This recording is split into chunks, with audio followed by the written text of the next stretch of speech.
Is that the motion be agreed to, and I call the member for Goldstein. Thank you, Deputy Speaker. And Deputy Speaker, it's a privilege to be able to speak on this motion. I want to acknowledge the kind words that was made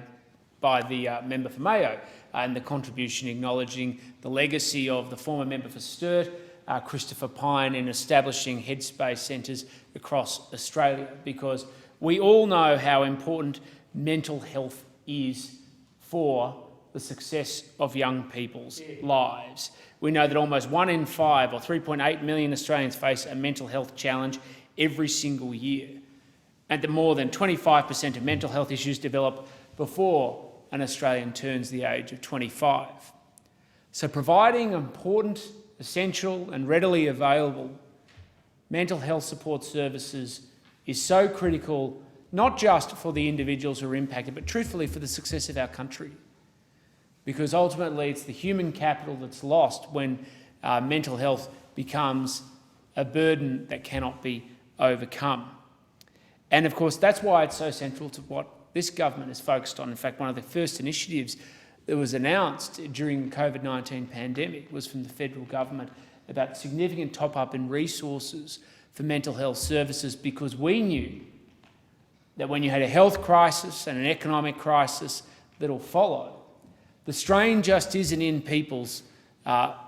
physical bodies, it isn't just in their hip pockets, but it's the strain that comes from losing jobs and isolation and the challenges that people will face as a consequence of dealing with quarantine and making sure they're able to get back on their feet. And that it won't end tomorrow. It's not going to end at the end of the lockdown period in Victoria or in other parts of the country where they've had restrictive measures. This is going to go on, and we need resilient Australians to help build the future of our great country. There was $509 million allocated for youth mental health and suicide prevention plan in the federal budget, including $375 million for headspace specifically. And I know, Deputy Speaker, and I'm sure I'm speaking on behalf of many members here, but I will stress particularly Victorian members. We have had so many examples of people come into our office needing help and assistance, and particularly younger Australians. And let's not underestimate what's happening. We're seeing young Australians who otherwise are happy in their lives suddenly finding themselves essentially trapped in their own homes, missing rites of passage and simple activities that we know are so critical to people's total well-being. Physical activity, being able to go and kick a footy or play netball or whatever sport takes you, is suddenly gone in Victoria, and that's why the sooner we get out of this period, the better. I talk regularly to young people who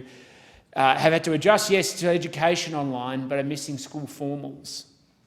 and valedictory addresses. And that's why in the Goldstein office, we recognised this challenge early and actually set up a video conference to record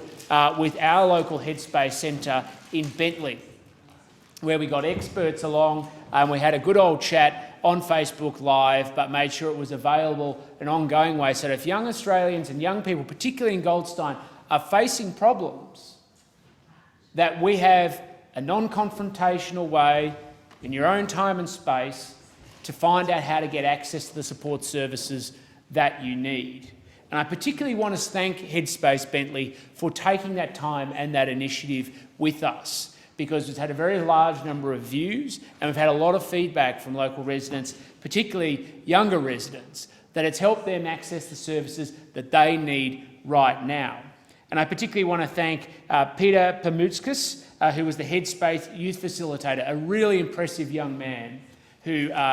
was able to articulate from a young person's perspective the issues that he is facing and how he is going to address them, as well as, of course, helping others and providing an accessible pathway and a relatable contact point about the challenges that he faced. So I want to thank Emma Halpin, who's the clinical psychologist, who also came on and talked about management strategies and resilience strategies that people can practice at home in this difficult time, and making sure that if they can't cope, that there's an entirely open pathway for them to get their support and assistance. I also want to thank the Headspace Centre Manager, Jane Laidlaw, because she, with other professionals at the Headspace Bentley Clinic, bring together these services so that when people walk in the front door and sometimes don't even need the help they do, but they do need somebody to talk to and a pathway that that's available to them. They make us so proud, Deputy Speaker, because they're central to the success of meeting this challenge head on. The question is that the motion be